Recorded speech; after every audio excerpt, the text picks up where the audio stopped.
स्वागतम guys, welcome back to the channel. तो speed source सोवरिंग के न्यू एपिसोड में आप सबका स्वागत है। अगर आपने प्रीवियस एपिसोड देख लिया है तो अच्छी बात है, अगर नहीं देखा तो देख लेना। तो फिर चलो इसको हम स्टार्ट करते हैं। अब तो एपिसोड के स्टार्टिंग में हम सिंग्यो और कुआन यू को देखते, जो कि गुइसुई सिटी के बाहर आए होते, जहाँ पे वो लोग देखते हैं कि डीमन बहुत ही ज्यादा हथियार सिटी के अंदर ट्रांसपोर्ट कर रहे थे, जिनको देख के दूसरी तरफ कुआन यू कहने लगते, इतने ज्यादा हथियारों का ये करेंगे क्या? ये लोग यहाँ पे डायरेक्टली अटैक करने के बारे में तो नहीं सोच रहे ना। उसकी बातें सुन के हम देखते सिंग्यू कहने लगता है ऐसा ही है। कुआन यू कहने लगते हैं हमें इन हथियारों को रोकना होगा, हम इन्हें ले जाने नहीं दे सकते। बट हम देखते वहाँ पे सिंग्यू उसे रोक लेता है। वो कहने लगता है अभी नहीं, ऐसे तो इन लोगों ने कितने ज्यादा वेपन्स को पूरी तरीके से गैदर किया होगा सिटी में, हमें तो इसके मेन सोर्स में पहुंचना है, जिसके बाद में इस इलाके को हम डीमन फ्री कर सकते हैं। तो इसके लिए हमें सिटी के अंदर जाना होगा। इतना कहते हुए हम देखते वो वहाँ पे डिमोनिक रैबिट के कान निकालता है। वो कहने लगता है इसे लगाओ, इसके लगाने के बाद में तुम डीमन बन जाओगी कुछ टाइम के लिए। कुआनियो कहने लगते नहीं, मैं कभी भी अपने सरनेम सब कुछ चेंज नहीं करने वाली, मैं डीमन नहीं बनूंगी। बट हम देखते उसे करना ही पड़ता है। और हम देखते सिंग्यू और कुआनियो उन दोनों गार्ड के आगे आगे थे, जहाँ पे वो गार्ड कहने लगा था आखिरकार तुम लोग कौन हो और यहाँ पे अनऑथोराइज्ड पीपल अंदर नहीं जा सकते। उसकी बातें सुन के दूसरी तरफ वहाँ पे सिंग्यू कहने लगता है बिग ब्रदर्स, हम यहाँ पे आर्मी को ज्वाइन करने के लिए आए हैं ताकि हम भी यहाँ पे कुछ हेल्प कर सकें। दूसरी तरफ हम देखते वो लोग वहाँ पे कुआन यू की तरफ देख रहे थे, जहाँ पे कुआन यू अपने कान को छिपा रही थी, पीछे डर के मारे छिप रही थी, मतलब कि उसे शर्म आ रही थी शायद। हम देखते वो गार्ड कहने लगते हैं आखिरकार तुम्हारे पीछे है कौन और वो वहाँ पे छिप क्यों रही है। उसकी बातें सुन के सिंग्यू कहने लगता है ये मेरी फ्रेंड है और ऐसा लग रहा है इसको यहाँ पे शर्म आ रहा है और वो यहाँ पे थोड़ी बहुत साई भी है, तो जिसकी वजह से वो मेरे पीछे छिप रही है। उसकी बातें सुन के वो गार्ड कहने लगता है कोई बात नहीं, चलो अब मैं तुम्हें यहाँ पे डायरेक्टली तुम लोगों को उस जगह पे लेकर चलता हूँ। और हम देखते वहाँ पे सिंग्यू और कुआन यू आगे की तरफ बढ़ रहे थे। अब यहाँ से सीन शिफ्ट होके दूसरी तरफ हमें मिलिट्री के एक जनरल को दिखाया जाता है, मतलब कि एक नॉर्मल सा बंदा था जो वहाँ पे आर्मी के अंदर उन सबको ज्वाइन करवा रहा था। और हम देखते जहाँ पे एक बंदा गुस्सा होते हुए कहने लगता है आखिरकार 20,000 हाई ग्रेड के स्पिरिचुअल स्टोन को क्यों लिया जा रहा है हमें आर्मी में ज्वाइन करने के लिए। उसकी बातें सुन के दूसरी तरफ वो बंदा कहने लगता है अगर हम तुम लोगों से ऐसे पेमेंट नहीं लेंगे तो आखिरकार हमारे डीमन आर्मी के फ्रंट लाइन को फंड कैसे जाएगा। उसकी बातें सुन के वो डीमन गुस्से में वहां से चला गया था। जिसके बाद में हम देखते वहां पे कुआन यू और सिंग्यू भी आ गए थे। उन दोनों को देखते हुए वो बंदा कहने लगता है तुम दोनों का यहाँ पे 40,000 स्पिरिचुअल स्टोन लगेगा तुम लोगों को ज्वाइन करवाने के लिए। उसकी बातें सुन के हम देखते वहां पे सिंग्यू कहने लगता है 1 लाख स्पिरिचुअल स्टोन दूंगा तुम्हें, बस यहाँ पे कुछ न्यूज भी बताना है। उसकी बातें सुन के वो डीमन एकदम से वहाँ पे एक बैरियर बना देता है और वो कहने लगा था हम दोनों यहाँ पे जो कुछ भी बातें करेंगे किसी को भी पता भी नहीं चलेगा, तुम लोग चिंता मत करो। अब हम देखते वहाँ पे सिंग्यू कहने लगता है क्या तुम बता सकते हो आखिरकार ये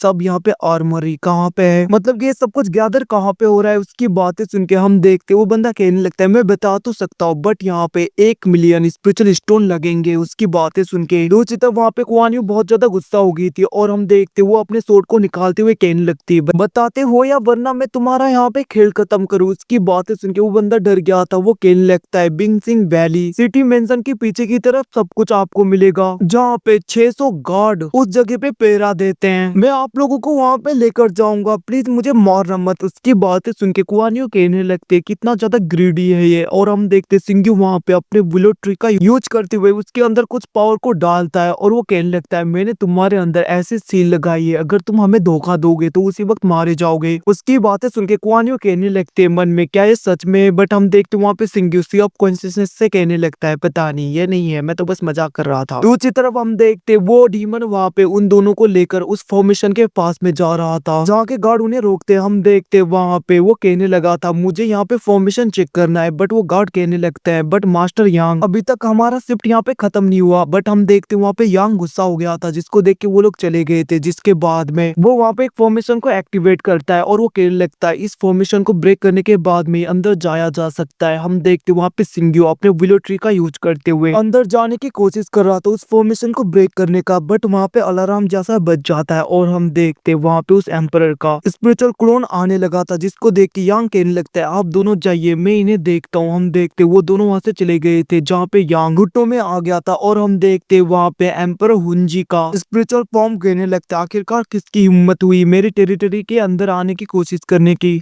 उसकी बातें सुन के वहाँ पे यांग कहने लगता है, मास्टर मुझे माफ कर दीजिए, गलती से मैं बस यहाँ पे एरे को चेक कर रहा था, बट थोड़ी सी गलती की वजह से यह सब कुछ बिगड़ गया। उसकी बातें सुन के हम देखते हैं वहाँ पे उस एम्पर का स्पेशल फॉर्म खेलने लगता है, याद रखना अगली बार नहीं होना चाहिए ऐसा, वरना तुम्हें मरने से कोई नहीं बचा सकेगा। इतना कहते हुए हम देखते वो अपने प्रेशर को उसके ऊपर बनाने लगते हैं, और उसके जाने के बाद में वहाँ पे यांग सोचने लगता है, सच में मेरे अंदर जो सील है उसको तो यहाँ पे एम्पर हुंजी भी ढूंढ नहीं पाए। अब यहाँ से सीन शिफ्ट होके दूसरी तरफ हम वहाँ पे यांग, सिंग्यो और कुआन यू को देखते हैं। हम देखते वहाँ पे यांग कहने लगता है, मैंने सोचा नहीं था वो ओल्ड बुद्धा वहाँ पे ट्रैप सेट करेगा। हम देखते वहाँ पे कुआन यू गुस्से में उसके गले में सोड रखती है। सिंग्यो कहने लगता है कोई रास्ता तो होगा या डायरेक्टली की बनाने का उस फॉर्मेशन को ब्रेक करने के लिए। उसकी बातें सुन के वहाँ पे यांग कहने लगता है, इस सिटी में बस 3 जनरल हैं जो कि उस की को बना सकते हैं। अब हम देखते सिंग्यो कहने लगता है, तुम्हारा शुक्रिया, हम जाते हैं वहाँ पे अब। और वो लोग जाने लगते हैं और हम देखते वहाँ पे कुआन यू कहने लगता है, क्या इसको कुछ नहीं करना? सिंग्यो कहने लगता है, वैसे भी डीमन रेस में एक कुत्ता होना काफी है, एक कुत्ता तो चाहिए ना जो हमें इन्फॉर्मेशन देगा, तो इसे जाने देते हैं। और हम देखते वो लोग वहां से चले गए थे। दूसरी तरफ हम देखते वहाँ पे कुआन यू उन तीनों में से एक जनरल के पास में आती है और वो कहने लगते, क्या तुम इस सोर्ड को रिपेयर कर सकते हो? उस सोर्ड को देख के वहाँ पे वो जनरल कहने लगता है, इसको मैं नहीं कर पाऊंगा क्योंकि ये यहाँ पे बहुत ही ज्यादा रियर पीसेस से बनाया गया है, इसको यहाँ पे रिस्टोर होने में 1000 साल लगता है। उसकी बातें सुन के वहाँ पे कुआन यू बखेड़ा खड़ा कर देती है और वो कहने लगते, तुम्हें बस यहाँ पे एक सोर्ड बनाने के लिए कहा है, तुम इतना भी नहीं कर सकते? तो आखिरकार तुम यहाँ पे क्राफ्टिंग में एक जनरल कैसे हो सकते हो? अब हम देखते वहाँ पे सब लोग आने लगे थे और हम देखते वो जनरल कहने लगता है, गुइसुई सिटी में मैं ही नहीं, यहाँ पे कोई ऐसा नहीं है जो इसको रिपेयर कर पाए। तभी हम देखते वहाँ पे सिंग्यू की वॉइस आने लगती है और वो कहने लगता है, इसको मैं यहाँ पे पूरी तरीके से रिपेयर कर सकता हूँ। उसकी बातें सुन के वहाँ पे लोग बातें करने लगता है, इसका टोन बहुत ही ज्यादा हाई है, बट ये यहाँ पे एक जनरल को चैलेंज करने की हिम्मत कर रहा है। अब हम देखते वहाँ पे वो जनरल कहने लगता है, तुम्हें लगता है तुम इसे रिपेयर कर पाओगे? हम देखते वहाँ पे सिंग्यू कहने लगता है, जरूर। और हम देखते वो वहाँ पे उस सोर्ड को लेते हुए अपने विलो ट्री की स्पिरिट को निकालता है, जिसको देख के लोग शॉक हो गए थे। वो कहने लगते हैं, ये तो यहाँ पे एंशिएंट विलो ट्री का स्पिरिट है, ऐसा लग रहा है मेरे बहुत ज्यादा इंजरी 30% से यहाँ पे हील हो गए। लोग ऐसे ही बातें कर रहे थे और हम देखते वहाँ पे सिंग्यू अपने सन फ्लेम को निकालता है, जिसको देख के सब लोग शॉक हो गए थे और वो लोग कहने लगता है, ये तो यहाँ पे सन फ्लेम है जो कि बहुत ही ज्यादा रियर माना जाता है। अब वहाँ पे सिंग्यू अपने सन फ्लेम का यूज करते हुए उस सोर्ड को वहाँ पे पिघलाने लगता है, मतलब कि उसको वहाँ पे गर्म कर रहा था, जिसके बाद में वो अपने विलो ट्री के स्पिरिट का यूज करते हुए उसको जोड़ देता है, जिसको देख के सब लोग शॉक हो गए थे। और वहाँ पे उस जगह के एम्परर के जो गार्ड भी होते वो लोग कहने लगते हैं, तो बहुत ही ज्यादा जीनियस है, हमें एम्परर को इन्फॉर्म करना होगा। और वो लोग चले गए थे। दूसरी तरफ हम देखते वहाँ पे कुआन यू सिंग्यू को थैंक यू कह रही थी। वो कहने लगते, सच में एक जनरल भी इसे रिपेयर नहीं कर पाए, ये बस यहाँ पे नाम के जनरल हैं। जनरल गुस्से में कहने लगता है, अगर ये सोर्ड इतना ही ज्यादा पावरफुल है तो मेरे इस 1000 इयर्स ओल्ड के सोर्ड को ब्रेक करके दिखाए। बट हम देखते वहाँ पे कुआन यू बहुत ही आसानी से उस सोर्ड को ब्रेक कर देती है। इसको देख के सब लोग शॉक हो गए थे। तभी वहाँ पे वो दोनों गार्ड आते हुए कहने लगते हैं, आपसे यहाँ पे एम्परर मिलना चाहते हैं। अब हम देखते वहाँ पे सिंग्यू कहने लगता है, मैं जरूर जाऊंगा। दूसरी तरफ हम उस एम्परर को देखते हैं जो कहने लगता है, इतना ज्यादा जीनियस, बहुत ही ज्यादा इंटरेस्टिंग लग रहा है अब। और हम देखते हैं एपिसोड खत्म होता है। Thanks for watching, bye bye, see you again. कुछ टाइम के पहले हमने अगेन द स्काई सुप्रीम को अपलोड किया है, उसको नहीं देखा तो देख लेना।